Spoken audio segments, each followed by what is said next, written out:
हे हजरत बीर पापा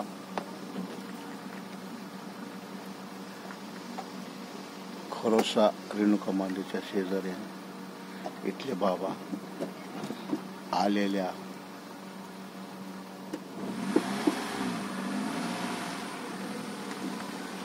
दारू पिणाऱ्या लोकांना आलेलं ते दारू सोडण्याचं हेतू ठिकाण आणि लोकांवरती करणी धरणी केलेले ज्या असतात त्याच्यावर हे उपचार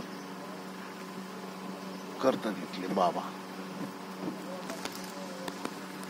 लोकांची भक्ती आहे म्हणून इथपर्यंत येतात.